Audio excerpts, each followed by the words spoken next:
Welcome to the Draft Professor channel, home of Epic Mock 26, April 9th, 10th, and 11th.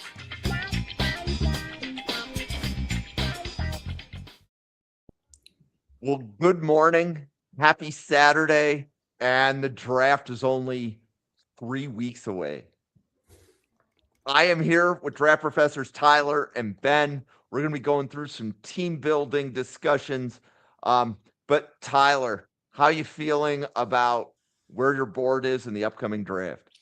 Man, it's getting down to that time, right? Where I think you wish that you had more time to watch these players really go and double check stuff, but feeling pretty good. It's been a little tougher just because Illinois is in the Final Four right now, and so that has been a lot of my time is covering that. We also I'm on today. Normally I have Saturday and Sunday off, got pulled in, and we'll be doing some live coverage of the game at a place here in Champaign-Urbana, and then hopefully with an Illini win, you would get to get some reaction. That has been fun. It's been a wild ride. I mean, they're selling, tens of thousands of Final Four t-shirts and throwing back to the 2005 team. That's where they're getting a lot of these styles. Like so fun. It's a great time to be covering it. So that's taken up a ton of my time, but ready to also be in here and talking some NFL draft. Ben, where are you as far as your board and prepping for the draft in 3 weeks? In terms of evals that I have finalized, I have 158.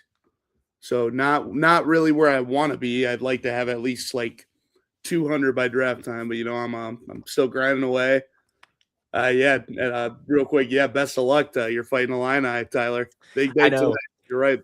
I really, as soon as Florida was out, of course, for the people who haven't seen, I am a Florida fan, but just living here in Illinois, it's like, okay, then, you kind of adopt the Illini. So it's easy. As soon as Florida was out, I was like, all right, we're riding with Illinois. So it should be a good time. And I think they have a really good shot against UConn today. I think that's going to be a very good game.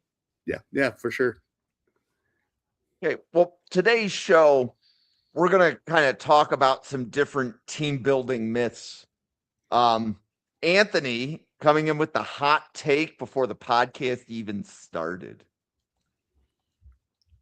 So I did see this, and I think it's a really, really good, in theory, rule if you knew you were hitting all your draft picks, right? And so it's like, I would love to say, hey, I built this whole thing through the draft. We had that famous Seahawks draft where it was like Earl Thomas and Richard Sherman in the 5th round, and we find Russell Wilson in the 3rd round. If I knew that was going to be it, man, I would love to do that because it is, as he said, with the finances, it's the best way to do it. If you have these guys on rookie contracts, it just helps out with your salary cap. You can have more good players. You can pay more good players if some of your best players are making, instead of top of the line, like Earl Thomas, for example, instead of making the $15 or $18 million a year a safety would, if he's at the top of the safety market, well, now he's making $5. So now I got $10 million to go and spend. When we get into actually the reality, though, unfortunately, you miss draft picks, no matter how good of a GM, no matter how good your scouting department is, because it could come down to even this guy, man, he's a really good player, but he just gets injured, right? He has a freak injury in camp. And then next year he has a freak injury on kickoff return. And like, there's just so many factors that go into that. So maybe if there was a way to tweak it, it would be, hey, as much as you can, try and take care of your needs and even just get your best players from the draft. But then when we talk about what was good about that, right, is the $10 million you save in the Earl Thomas. Well, what do you do with that? You then go spend it on free agency and say, okay, maybe we can splurge a little bit on our slot corner, where instead of him being our 6th round draft pick and we just have to say, hey, go make it happen, we bring in this veteran that we can trust a little more. So I think it'd be great to amend it as, hey, try and get your best top end tier 1 players that you build around, your cornerstones in the draft. Because even with extensions, it's cheaper than free agency. And then use free agency and the savings you have to try and fill some holes. Yeah. Yep. Ben, thoughts? Yeah, I mean, I think something that you've been a crucial element of what you were saying is like timing a little bit as well. Like there were some elements of timing that you kind of mentioned in passing.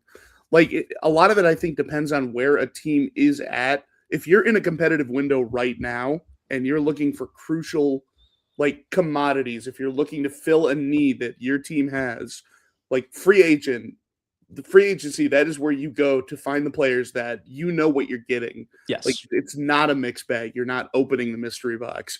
You need somebody in your competitive window right now. And yeah, ideally you find those cornerstone pieces at the positions that are the most valuable or expensive, obviously, through the draft. That's what you hope for.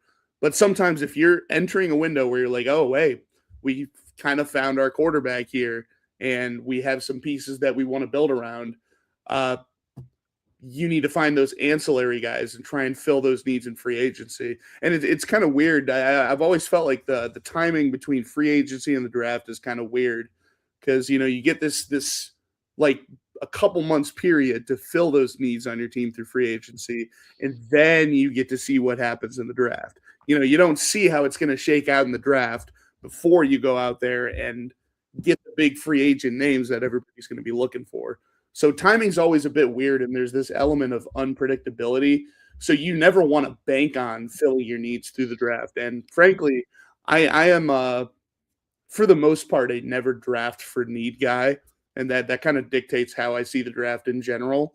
If you have two positions, obviously, where you have players that you have the same grade on, in one position you need more than the other one, then yeah, just lean that guy. But BPA is always my way of looking at it in the draft, and positional value is baked into that as well in terms of what I would look at as best player available. So yeah, it's a weird discussion with in a vacuum, in a perfect world, yes, you would love to find all of your cornerstones through the draft. You'd love to fill the needs that you have through the draft, but you can never guarantee that. So free agency for me is always where you would go to fill your needs. Okay, so you're giving the podcast a lot of ammunition with that. So my first comment on Anthony's, right? So let's just look at data. The best drafting teams in the league, the ones that are the best, okay, will have between 30 and 35 players on the 53-player roster that they drafted, right? So that's 60% of the roster, plus or minus, is going to be players you drafted. Yeah. Right. And if you need any data on that, I've got a sheet. I added it up for every single team. So we do all that work right around the conference championships. Okay. But the second part of that is the number one measure of, let's say, success is, does a player outperform their contract? So if you sign a player like Deshaun Watson, right, to a really big contract. Yeah, Ben. The key isn't the amount of the contract. The key is, does he outplay the value of the contract? Right? Because Josh Allen is outplaying the value of his. Deshaun Watson is not outplaying the value of his. The difference isn't the ability of the player. It's their ability to outplay the value of their contract. Yeah. Right? So and we'll see. Watson might be the starter this year. He might not be dead yet. Yeah. Correct. We'll see. No, I feel pretty comfortable with that. Right. So it's one of these things. It's that, like, if you're signing the expensive free agents that Tyler and Ben mentioned, it's okay to give out those contracts. The key is you want the player that you sign to outperform what you're paying them. And the moment that you're not, because either the free agent that you signed got hurt, like Tyler alluded to, players get hurt, like that becomes the issue, right? Because, when a player gets to like year 7 through 10, there's no such thing as a player that's never been hurt. Jerry Ostrowski has said that on this channel and other podcasts numerous times. Every NFL player is hurt. The only question is, are they advertising it in the media, and are they missing time? Like Josh Allen apparently played the entire season on a broken foot. Right? Nobody knew. They didn't report it. Yeah. Right. But at the postseason press conference, he was in a walking boot. Right. But if there was they said, well, if we were playing, he wouldn't have had the surgery to put him in the boot. Right. Right. So it's a physical game, playing, man. Everybody's playing hurt. And then the other thing, and Brian Galvin, who's frequently in the chats of the Draft Professor podcast, has also pointed out that every year there is approximately 100 players that were not drafted that get a shot on an NFL roster, right? So we only notice, who makes the 53 coming out of training camp. But the average NFL team, I think, cycles through 72 players on their 53-player roster during the Right, year. with IR and practice squad and everything. Yeah. Yeah. So you have to have a way to get those other 19 players. Right. So you're going to have to find talent and coach it up somewhere. Mm-hmm. Right. So, okay. So draft for need. So Ben, you were saying this. Okay. I'm the opposite. When you go into the draft, every GM generally has a list of, I need to add this position to the roster. So for example, now I believe that what you need is who's a free agent next year. So meaning if I were to look, I'm a Bills fan. If I were to look at Buffalo's 2027 free agents, those are the positions I'm drafting this year. Now, coincidentally, those 2027 free agents are also the weakest positions on the roster, like wide receiver, offensive line, edge, linebacker, right? Well, we have free agents for those positions next year, but those are also probably the weakest starters on the roster now. So it might appear that we're drafting for need, but you should always be drafting for the positions that are free agents the next year. Ben, what do you think about that? I definitely think that in a vacuum, of course, in a perfect world, yes, that is what you should approach the draft thinking. Like I said, there's going to be a lot of situations where you are entering a pick and you do have the same grade on a position that you have a need at, and also maybe the guy who's best on your board. Yeah, in those situations, I certainly say you should try and lean the position that you're trying to come out of the draft with. But there are also going to be a lot of situations where, like, let's say I have a mid first round grade on a guy, but we are entering like the top of round 2 or something like that. At that point, I think even if you don't need that position that you have the mid first round grade on, but you do have a round 2 grade on somebody that you do have a position to need at, I would probably lean your mid first round grade. Just take the guy that you and your scouting department have identified as being so much more talented than where he has ended up in this process. And, that's also assuming that your scouting department has vetted the guy, made sure there are no character concerns that have forced him to drop him, made sure your medical team cleared him. There's no injury reason that he fell down there. I say take the guy, because it's impossible to predict where your roster is actually going to end up in the next 2 or 3 years. And those rookie contracts, they happen for 4 years and maybe 5 if you're going to be picking in the first round. So, you guys were talking about injury earlier, all of a sudden you have a player that's entering the twilight of their career. They suffer a major injury. What if the next season they come back and they're not the same guy, or they just retired from football, or any of these unforeseen elements? You have that scenario. You've got plenty of other scenarios that could happen where a player's play falls off, or for some reason or another, a position that you thought you had secured on your roster is no longer secured. You can never predict how that's going to go. And especially if you're a team that's not, there's an argument for both ways. For a team that's still kind of rebuilding and a team that's in a competition window. If you're a team that's in a competition window, yeah, maybe there are a few spots that you could shore up a little bit more to make sure that you are one of the better competitors. But if you're in a competition window, that kind of implies that your roster is already in a good enough spot to where you can compete and maybe just lean BPA.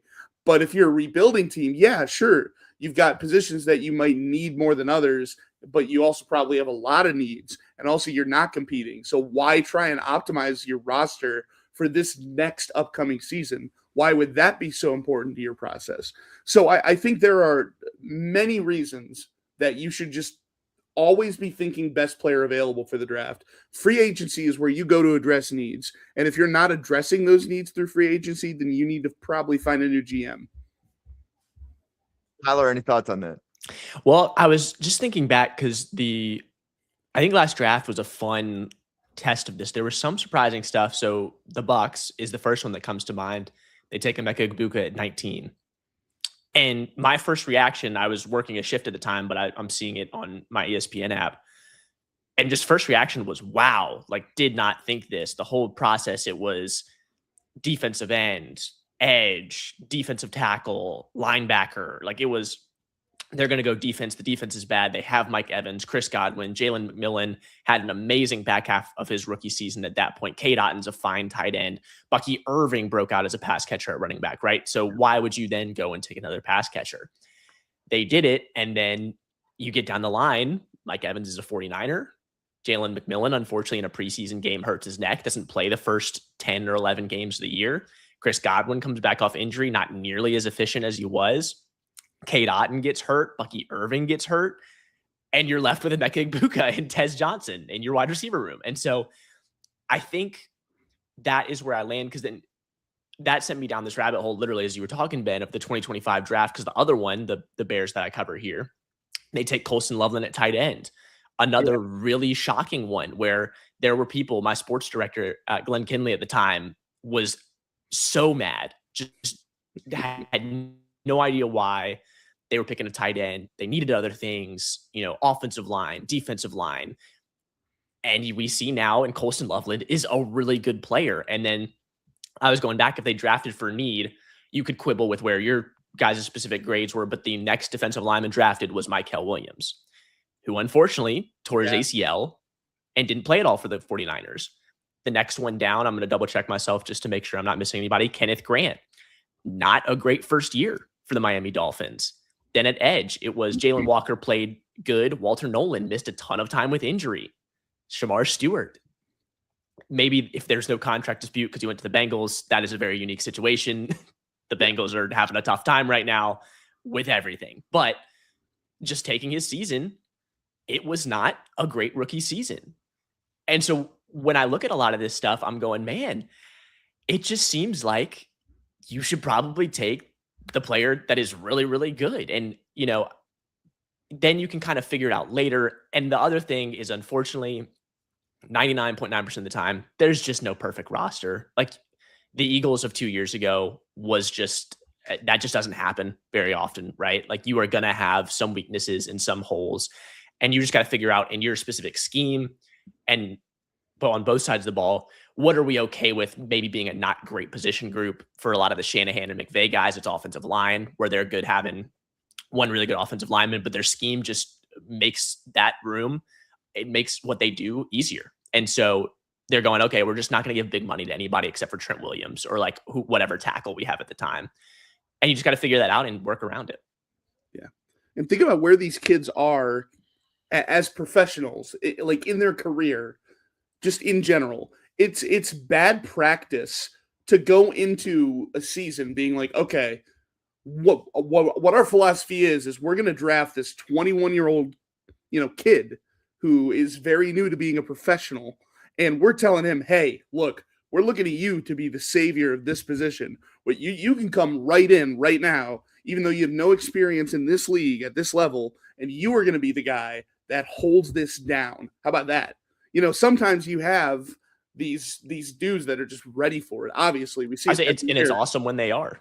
Yeah, it's awesome when they are. But if you're going in like expecting that to be the case and expecting to find success in that way, I just think it's bad practice, because there's some of these guys that are also maybe just a little bit more developmental. They maybe need to just be eased in a little bit.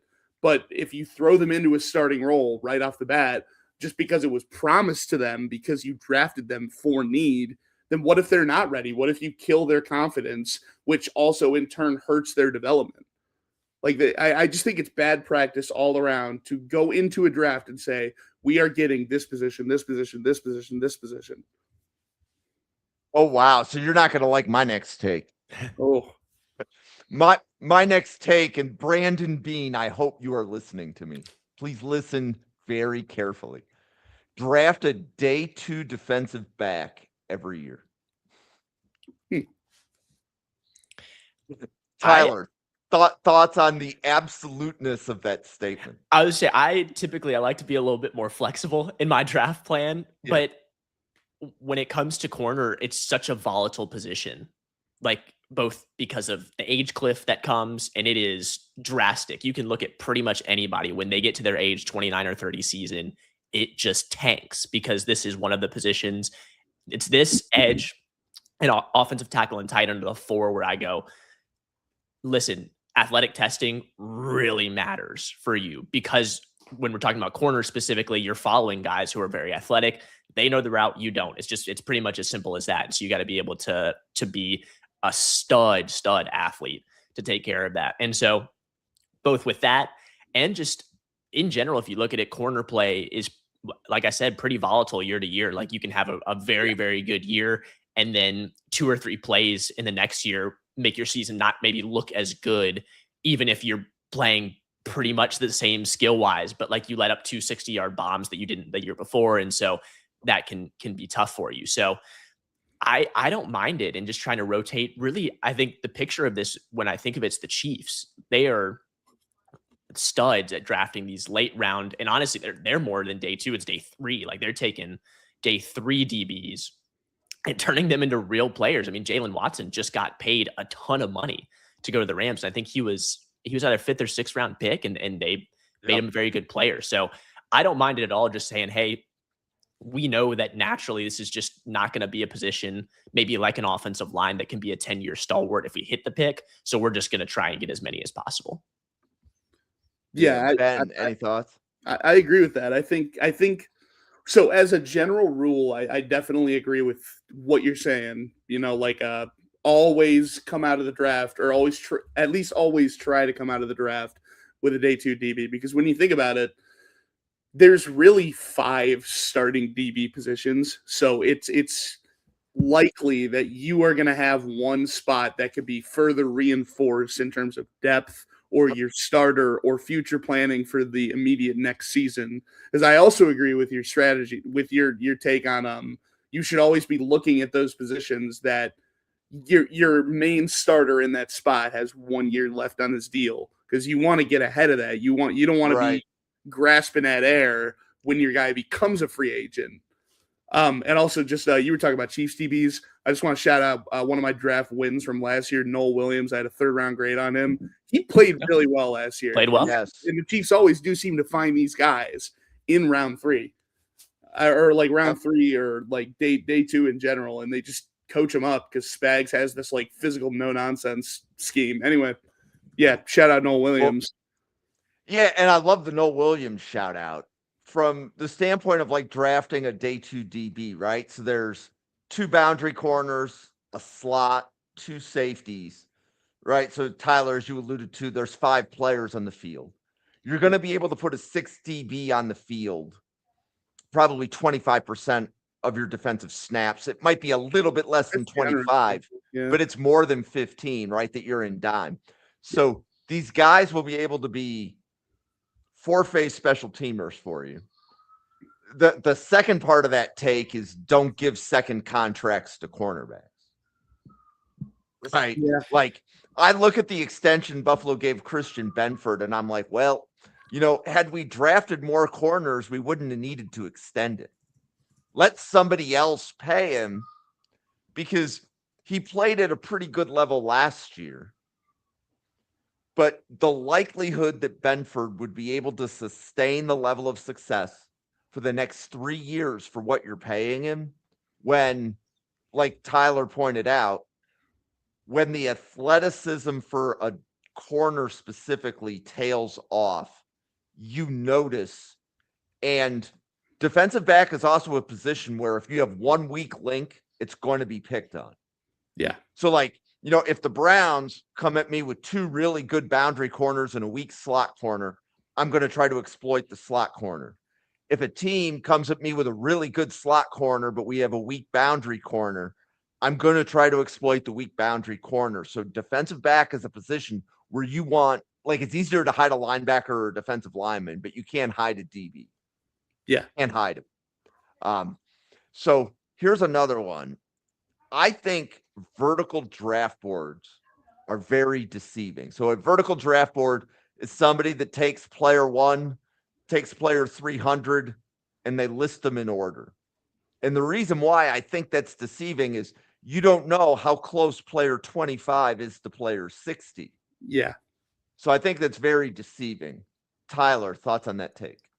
Yeah, if you're not then having maybe however you grade, like me, I just have my grading system where it's out of 10 to make it as easy as possible for me and other people to process, where it's like, okay, 1 bad player, 10 really, really good player. And so if you're not having those grades maybe next to the name so that you're saying, hey, we have an offensive tackle need and we have an offensive tackle that's maybe at 15, but we're at pick 14 and the 14's available, but it's an 8.7 versus an 8.6.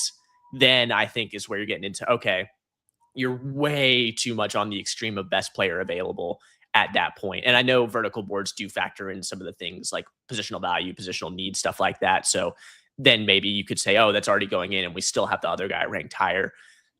But I would still say if it's that close and you do have that need, then it should push you that way. And so maybe if you're just straight vertical boarding, like you said, where it's just the names and I'm just picking the names in the order, not thinking about it, I think you probably are being a little too stringent on that. Yeah. Ben, thoughts on the horizontal board? Yeah, I'm so 100% on board with that. I think vertical boards are dumb.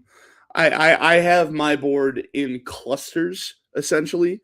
Like I break it up in terms of mid first round, late first round, round 1 to 2, early second, round 2 to 3. Like I do that, and then I give those grades to my players, and then when I put them on my big board, I put them in big clusters, and I do like rank them within the cluster just based on like how I see it. But the difference between those players in terms of value for me is very like, I really don't care. Like I said, if you have a need at one position and you have the same grade on 2 of those guys, then just lean the guy you have a need at. But yeah, vertical boards, if you're strictly doing, what if there's one person on my scouting team? Well, they should hire the draft professors. And, we have 91 people here. We'll become your team's scouting department. We would be happy to help. We'll do it. Go ahead, Tyler. Well, I think this was going to be one of the takes I had, and this I think leads pretty well into it. But I'm just a big you need to be flexible guy. Yeah. And the way specifically I was going to say that is I, for the most part, really don't like when teams trade up. I think that just puts so much pressure on whoever you're drafting. And it's not that it never works, right? Will Anderson from a couple years ago in that CJ Stroud draft, was that 2023, I think? Yes. Is when, right? Yeah. So they take CJ Stroud, trade up for Will Anderson, and even with as much as they've given up, Will Anderson has exceeded that. He is an amazing player. The other one that I thought of, Ben, you will connect with this one. Atlanta Falcons trade up for Julio Jones, and it's a lot. You can go back, and occasionally I do go back and look at the trade and just go, man, that's a lot to give up. Julio, that's the one that we kick ourselves for as a fan base. Yeah. And so Julio fulfills that. So there are examples of it working, obviously. But you are just putting so many resources now into that one player. And I think the biggest thing, or the biggest way you can look at it is quarterbacks. It's the easiest because RG3 with the Washington team back in the day, they trade up. I think it was it 3 first-round picks plus a couple day 2 picks? I'm at least in the ballpark there of what the trade was. And that just sets your franchise back so far. And I get it because I'm in fantasy drafts and you want to get your guy. You really believe in Matthew Golden. You think that he's going to be the steal of the draft. I think you just got to be flexible. You got to trust your scouting and go, okay, take a step back. We can wait it out, figure this out. Or maybe, again, we get somebody who does really want to jump up. And so we can trade back and get some more picks and just get more dart throws. So overall, the take is be flexible. The granular of it is I just don't think you should be trading up very often. Yeah. Tyler, you are preaching the choir right here with me. You got me thinking now about like the James Pierce trade up. See, they hated it. Yes, me too.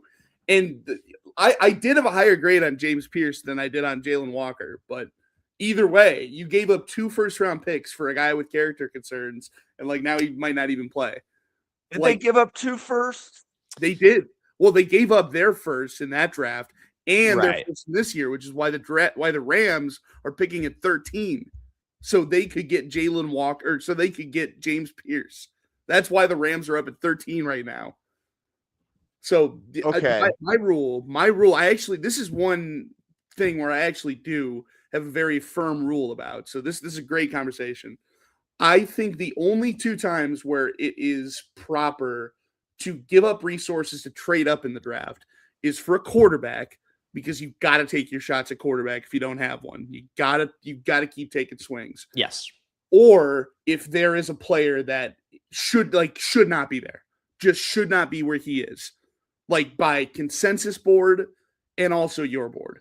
Like if obviously people have guys that they're higher on their board, but if that's kind of like where, because everybody's tapped in too, everybody's got channels where they're able to figure out where the league is at with these guys. If a guy is like where he's still supposed to be, but you have a higher grade on him, that doesn't back what I'm saying. What I'm saying is if there's a guy that is consensus too far down from where he should have been drafted, and also by your metrics, too far down to where he should have been drafted, yes, you should probably be asking yourself some questions about why this guy's not being taken, maybe do some research on the fly. But did his teammates come to his birthday party? Yeah, exactly. Yeah. Like that's another scenario where I think if you wanted to give up resources to trade up for a guy like that, in that scenario, I think that's okay. But other than that, the math does not favor it, because the hit rate, no matter where you are in the draft, the hit rate is low. So the math favors taking more dart throws instead of taking, throws with better darts. That's where the value is at. You want more draft picks. So trading down is typically favorable. Like I went to the Cleveland Brown. Our big radio show that I worked on for a bit it's ESPN 850 with Tony Rizzo and Aaron Goldhammer. They hosted the draft party last year, which I went to. The whole room was booing when the Browns traded out of Travis Hunter to get Mason Graham. I was the only one that was cheering when I saw that we traded down, because I didn't love that board up there last year. So we added a first-round pick. Now we have two of them in this draft. Yes, this class didn't end up how we wanted it, but I mean, we can do the same thing. There's talks about us trading out of 6. We can do the same thing next year and have 2 first-rounders next year. More dart throws are better, especially for a team in our position. And if you look at how that ended up last year with Travis Hunter, I know he got hurt, but yeah, he was inconsistent at both positions that they tried. So he didn't really live up to that expectation either. So with a whole fan base and a whole bunch of people poo-pooing the decision, like, wow, you passed on Travis Hunter. See, that's a situation where it's like, that's a my guy situation. You can't get hung up on your my guys, like Tyler was saying. I totally agree with that. Well, this is interesting, right? So I want to give a plug for Epic Mock. So in Epic Mock 25, the Jaguars GM traded up to get Travis Hunter in Epic Mock, and that's what happened in the real draft. When it happened in Epic Mock, I was like, they're not going to do that. So I was telling myself, there's no way they would do that, but that's exactly what they did. So that's crazy. Shout out to those Jaguars GMs that knew that they had to be aggressive and go up and get the guy.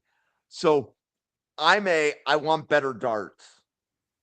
So, and maybe it's Brandon Beanitis, right? Because Bean trades up as much as he trades back. It's actually 50-50. Most people don't realize that.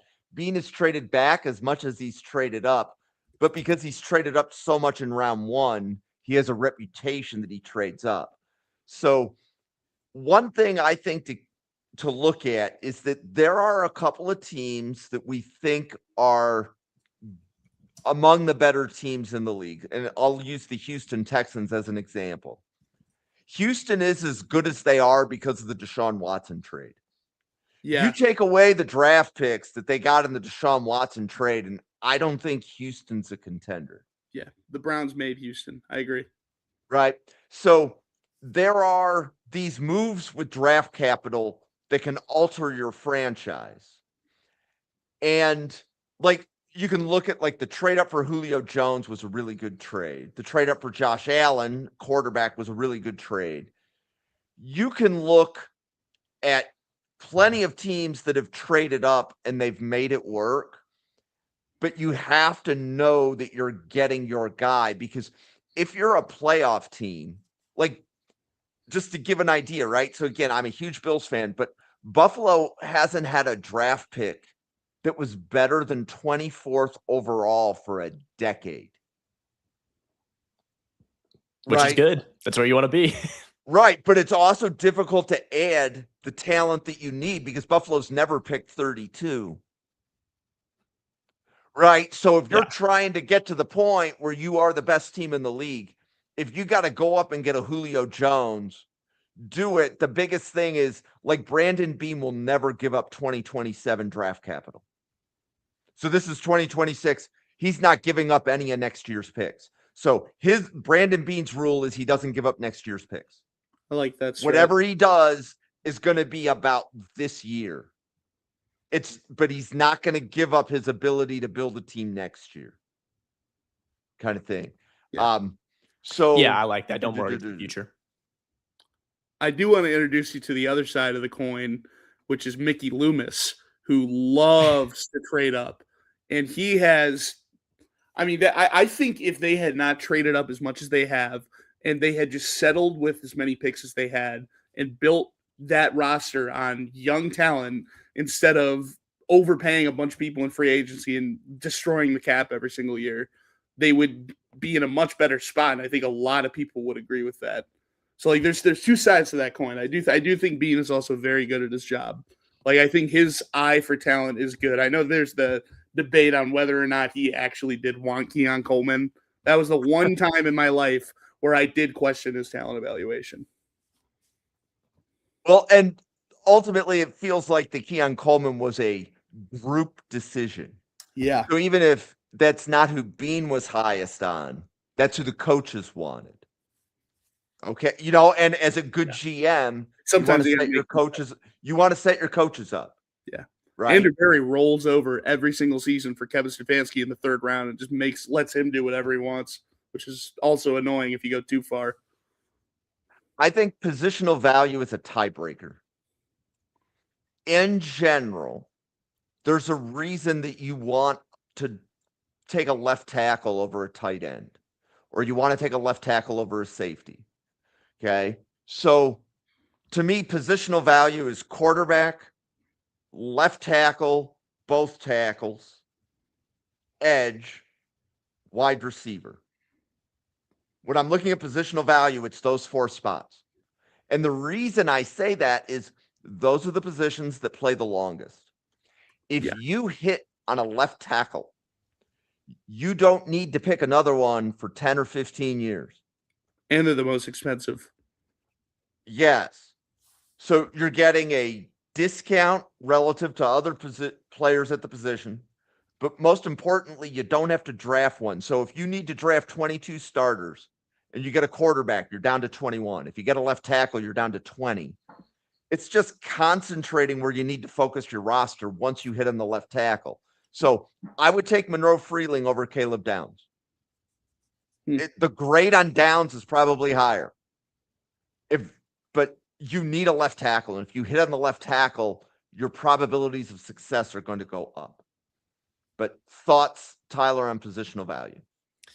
It matters. And I think it is easy to say that we're just going to take the best player available. I just don't think, unfortunately, that's how the draft works, right? Like it's not that pure. It's not that simple. And so what I was talking about earlier with being flexible, I think it's just being flexible and knowing how much you're weighing everything. Positional value should be a part of that, both just overall the contract, but also team to team. What does your scheme need? Like I was talking about earlier, what does the coaching staff really value? And then where your roster's at. So I think you have to factor all that in. You can't just be like, man, it kind of is the vertical board discussion, right? We cannot just be like, we have this guy ranked 10th, we have this guy ranked 12th. And so we are always 10 out of 10 times going to take the 10th. You need to be more flexible as an organization, as a GM, as a scouting department to really maximize that.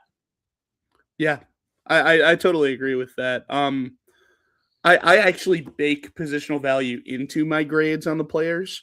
So that way I don't really need to have those discussions of like, oh, well, my grade on this guy is lower, but the value on this position is higher. That Right. Like when I'm Yep. grading my players, I do factor positional value in. And I do agree with what you were saying, Jim, about where positional value does fall for the most part. Yes, I think QB is the most important position by far. If you don't have a quarterback, you need to be bending over backwards trying to get one. I don't think left tackle is more valuable than right tackle. I think that is a falsehood. Oh, this is the train I've hopped on as well. There we go. Yep, I totally agree. I think they have differences in how they affect the quarterback.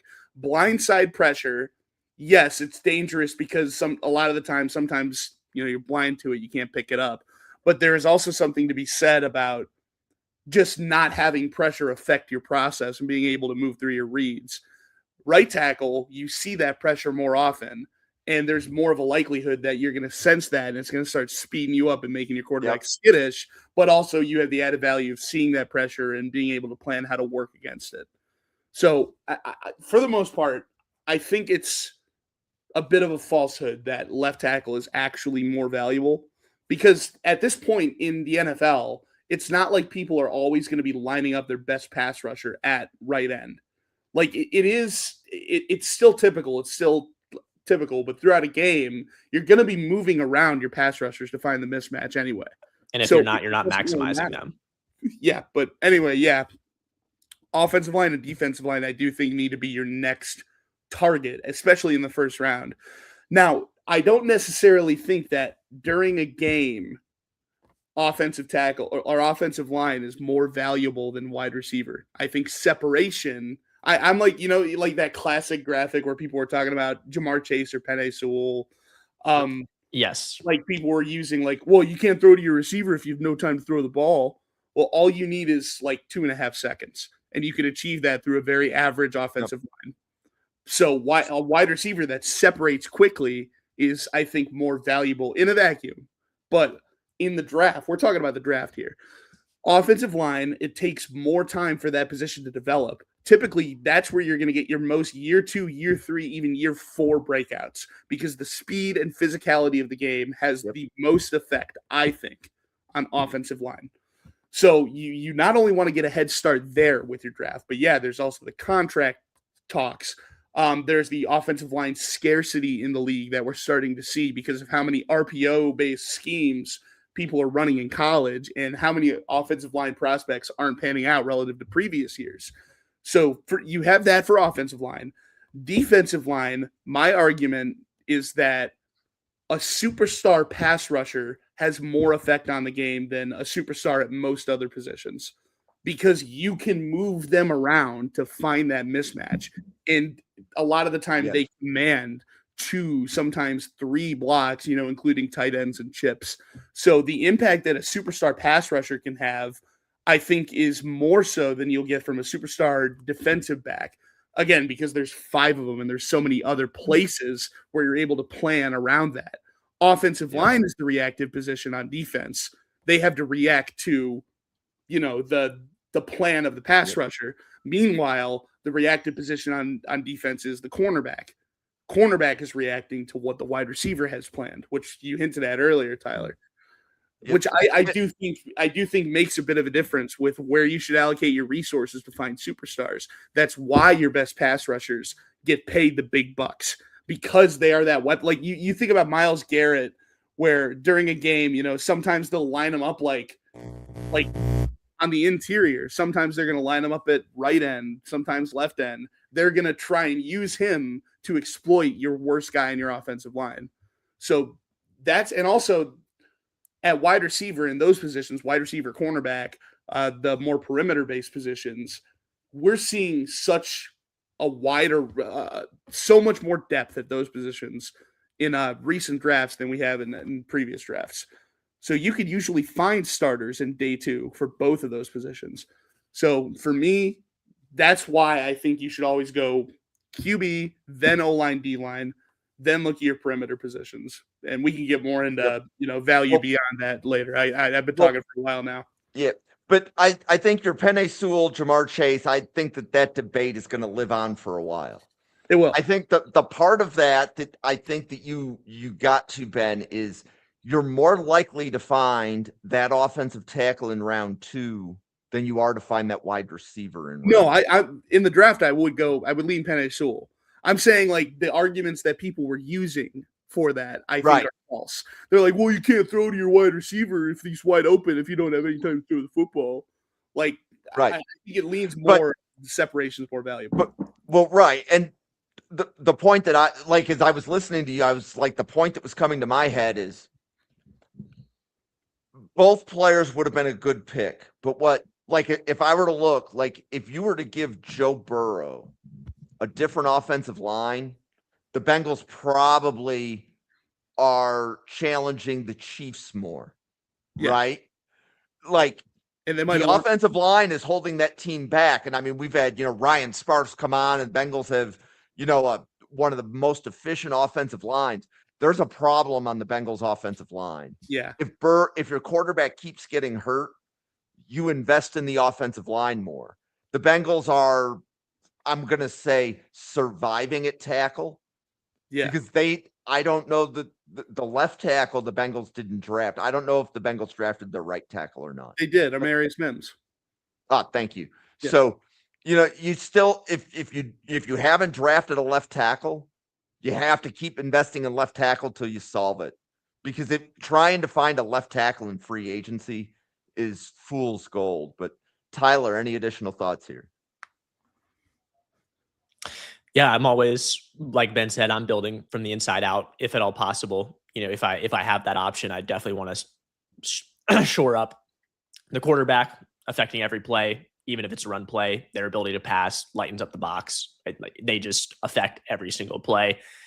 And then line of scrimmage, I think, does that same thing, right? Even on the backside of outside zone or toss plays, you have those backside cutoff blocks that open up cutback lanes. And then you have the defensive line trying to blow those blocks up so there aren't any cutback lanes. Like, those are the positions that affect every single down, almost no matter what the play is. And so I would really like to get that short up first and then move out again in a perfect world. So this one, I wouldn't just say reaction. So linebacker specifically. So putting linebacker and safety together can kind of muddle the take up. So linebackers in college, a lot of times can just trigger downhill. They're attacking. Yeah. But in the NFL, linebackers have to backpedal, and linebackers may be backpedaling more than they're moving forward. And that's one of the reasons that linebacker is one of the toughest positions to project from college to the NFL. A good college linebacker may not be a successful NFL linebacker. And you can have projects at linebacker that if you can, draft a day 3 guy, work with him on his technique so that he can backpedal, who can become an effective player. And that's not necessarily true for a lot of other positions. But Ben, what are your thoughts on trying to project linebackers specifically from college to the NFL? Go with IQ over traits. Same thing for safety. Like, you could have super athlete. We see it all the time, like super athletes that everybody's so infatuated with, aka Jamin Davis, who a lot of people loved in the first round, who I did not. Aka there was a lot of hype for Tyler Owens because of his broad jump. I remember last year. For those positions, those are the most picked on positions in football, like in the NFL at least.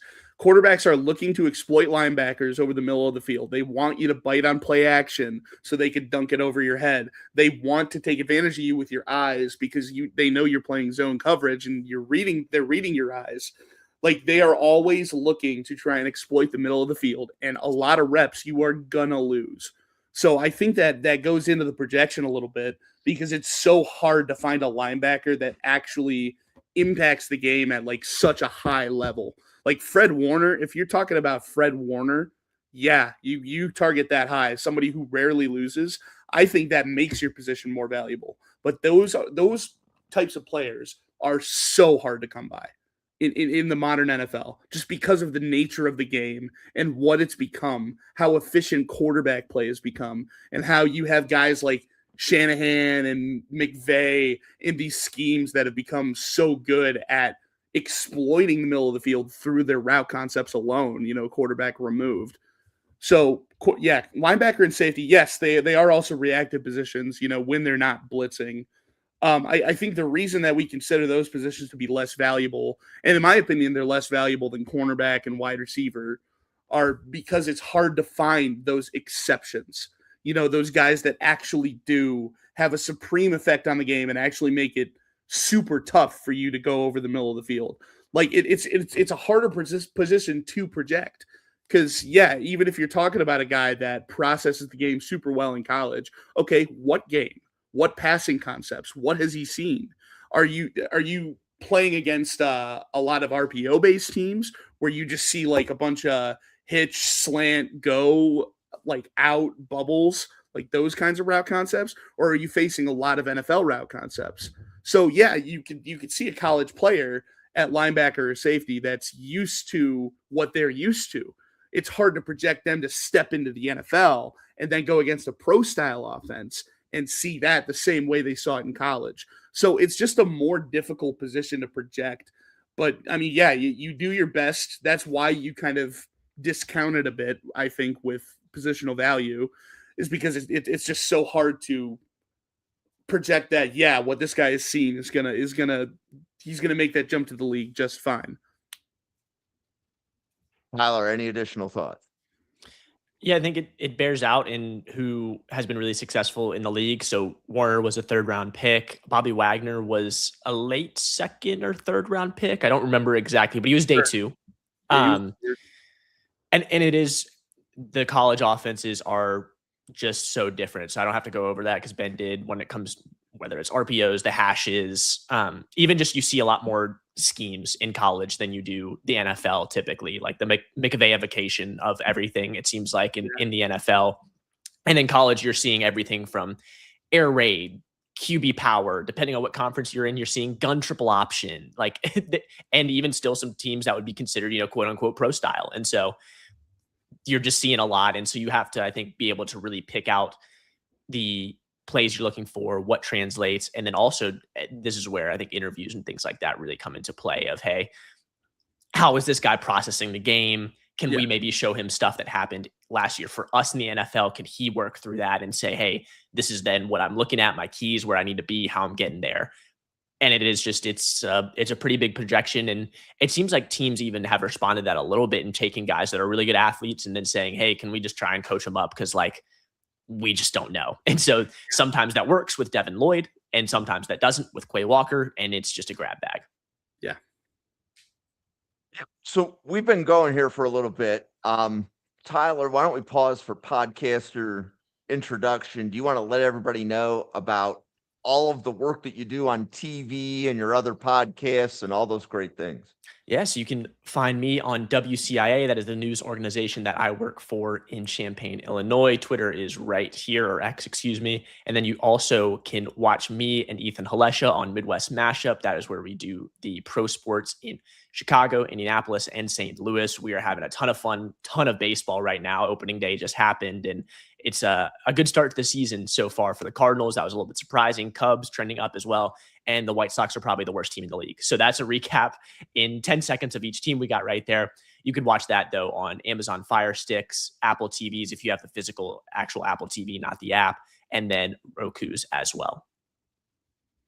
Ben. Yeah, Draft Day Ben. You can find me on Twitter. Still working on a website for draft content. YouTube channel is going to be Draft Day Ben. It's up right now, not active yet. I'm going to be doing breakdowns of each team's draft class once the draft is actually over. Right now, I'm just more so focusing on finishing up my board and getting all of that done. And just shout out my Cleveland Guardians, I guess, real quick. Chase the Lauder, love him. We love him over here. Oh, well, I can't do the multi-sport thing. Like, the Sabres are making the playoffs, and that hasn't happened in a long time. Yeah. And other than the other Buffalo Bills podcasts that I watch talking about the Sabres, I don't see the Sabres in TV where I live because I'm not in Buffalo. Right. So, so I'm football and NFL draft, and a couple of reminders for everybody. So Epic Mock 26 is Thursday, Friday, and Saturday. So this podcast next week will be day 3 of Epic Mock 26. We'll be discussing the rounds 4 through 7 players that are selected in Epic Mock. And then we will also have live coverage of the NFL draft on this podcast. So in 3 weeks, this podcast will be covering day 3 of the NFL draft as well. So, and then we are turning around immediately. In the first week of May, we have summer scouting all lined up. You will see some draft professors are already posting their cut-ups of some of the wide receivers. I know Anthony Russo has a pretty good wide receiver board already. And then some of the other draft professors are already diving into the 2027 class. So starting in May, we will have 2 podcasts every day on summer scouting. And by July 4th, we will tell you the top 800 players in college football. Yeah. I'm honored that I'm going to get to cover Jeremiah Smith. Speaking about, oh, wait, no, I'm fun. SEC. Shoot, I'm SEC. Never mind. I forgot about that. You will have a chance to get to the Big Ten once we finish the initial blitz on the Monday podcast. So you'll see Ben Monday nights covering some of the SEC players. And you'll see Tyler showing up on the weekend doing some summer scouting stuff as well. So for Ben, Tyler, myself, and for the 91 podcasters at the Draft Professor, thank you so much for watching. Enjoy your Saturday, and we'll see you on a podcast again tomorrow morning. Thank you, everybody. Welcome to the Draft Professor channel, home of Epic Mock 26, April 9th, 10th, and 11th.